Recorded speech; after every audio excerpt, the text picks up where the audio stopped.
Assalamualaikum warahmatullahi wabarakatuh. Selamat pagi dan salam sejahtera untuk kita semua. Perkenalkan, saya Nur Khadijah dari Universitas Borneo Tarakan, Fakultas Keguruan dan Ilmu Pendidikan, Program Studi Pendidikan Bahasa Indonesia. Pada kesempatan kali ini, saya akan membuat sebuah video mengenai pendekatan makna. Telah kita ketahui, bahasa memiliki berbagai fungsi. 3 fungsi bahasa yang relevan diangkat sebagai pijakan awal pembahasan masalah. Yang pertama adalah pendekatan referensial. Yang kedua, pendekatan ideasional. Yang ketiga, pendekatan behavioral. Fungsi bahasa sebagai yang pertama adalah wakil realitas yang menyertai proses berpikir manusia secara individual. Yang kedua, sebagai media yang dalam mengelola pesan dan menerima informasi. Dan yang ketiga, sebagai fakta sosial yang mampu menciptakan berbagai bentuk komunikasi. Apabila fungsi pertama menjadi pijakan awal pendekatan referensial, fungsi kedua menjadi dasar kajian pendekatan ideasional, dan fungsi ketiga adalah pusat pandang dari pendekatan behavioral. Baiklah, kita akan membahas yang pertama, yaitu pendekatan makna referensial. Dalam pendekatan makna referensial, makna diartikan sebagai label yang berada dalam kesadaran manusia untuk menunjuk dunia luar. Sebagai label atau julukan, makna itu hadir karena adanya kesadaran pengamatan terhadap fakta dan penarikan kesimpulan yang keseluruhannya secara subjektif. Terdapat julukan simbolik dalam kesadaran individual itu. Lebih lanjut, memungkinkan manusia untuk menyusun dan mengembangkan skema konsep. Kata pohon, misalnya, berdasarkan kesadaran pengamatan dan penarikan kesimpulan, bukan hanya menunjukkan jenis-jenis tumbuhan, melainkan memperoleh kesimpulan sebagai ciptaan hidup fana. Sehingga pohon dalam baris puisi Gunawan Muhammad disebutnya berbagai dingin di luar jendela, mengekalkan yang esok yang mungkin tak ada.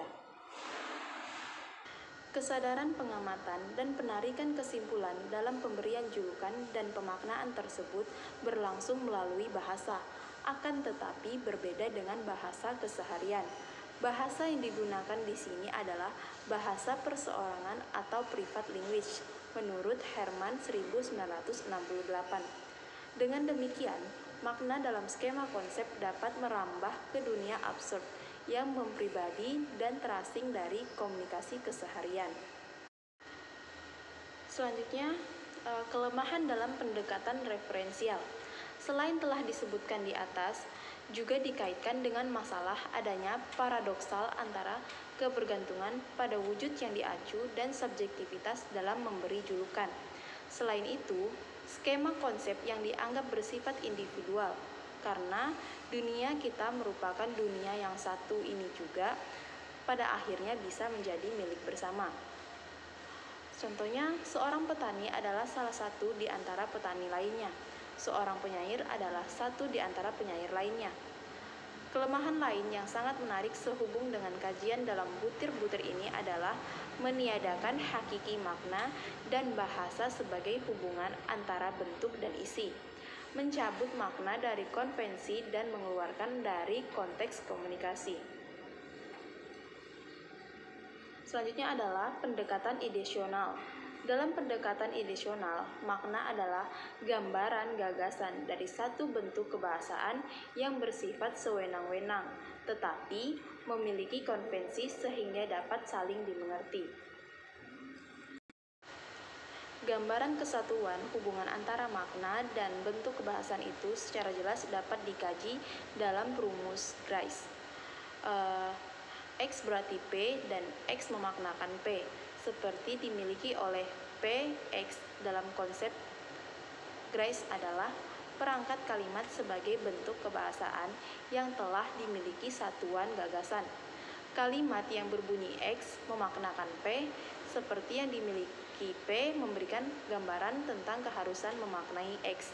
Sebagai P, seperti yang telah berada dalam konvensi bahwa P adalah P.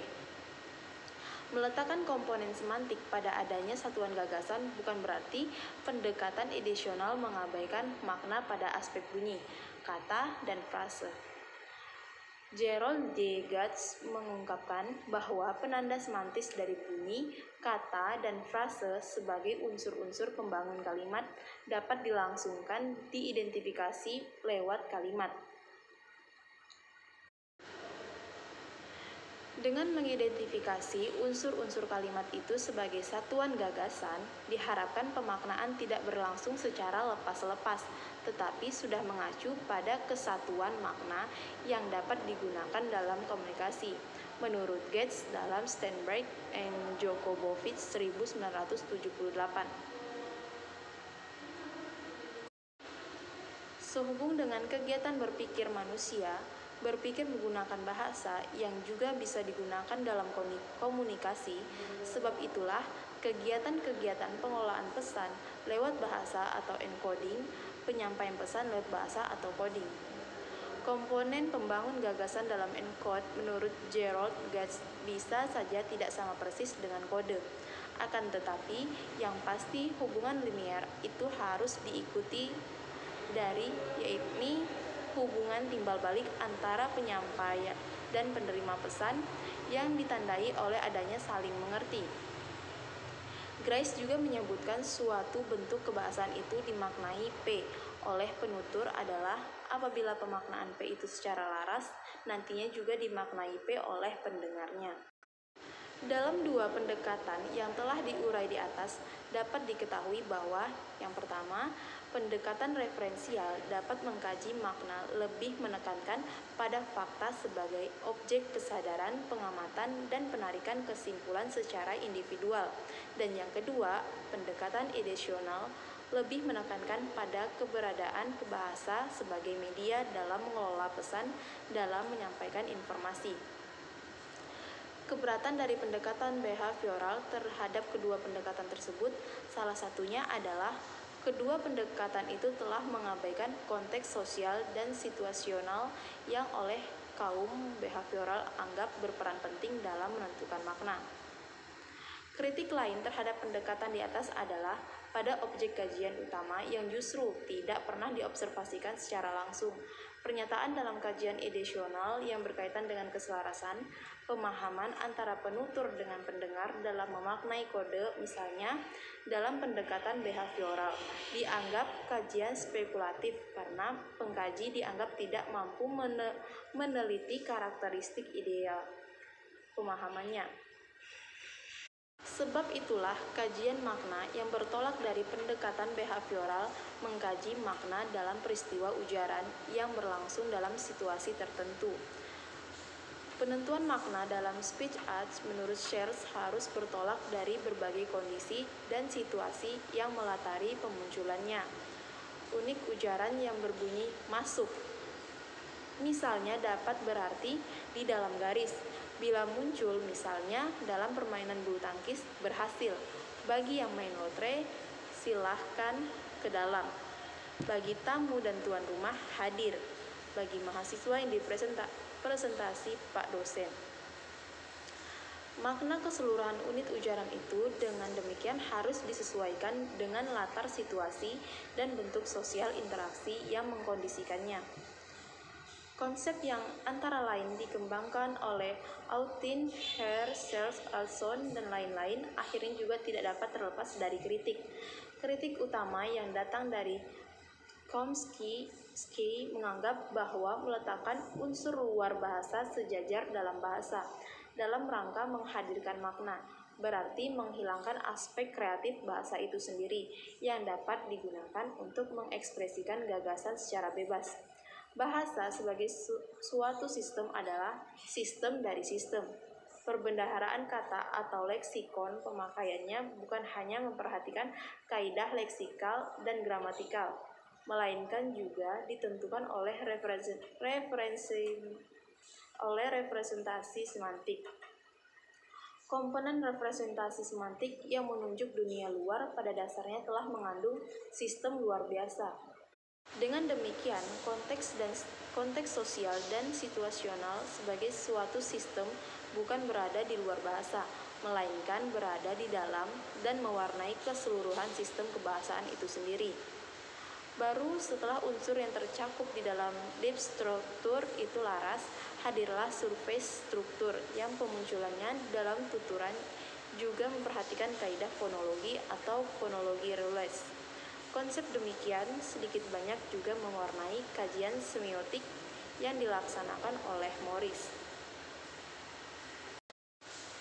Dari ketiga pendekatan yang telah diuraikan di atas, dapat disimpulkan bahwa pendekatan pertama mengaitkan makna dengan masalah nilai juga proses berpikir manusia dalam memahami realitas lewat bahasa secara benar. Pendekatan kedua mengaitkan makna dengan kegiatan menyusun dan menyampaikan kegiatan lewat bahasa. Dan pendekatan ketiga mengaitkan makna dengan fakta memakai bahasa dalam konteks sosial dan situasional. Dengan demikian, keberadaan ketiga pendekatan tersebut lebih menyerupai satu rangkaian. Sebab itulah Gilbert H. Herman misalnya yang tidak menyetujui pemakaian ketiga istilah pendekatan tersebut lebih puas dengan menggunakan istilah Three Level of Meaning 1968. Demikianlah yang dapat saya sampaikan, kurang dan lebihnya saya mohon maaf. Wabillahi taufiq wal hidayah. Wassalamualaikum warahmatullahi wabarakatuh.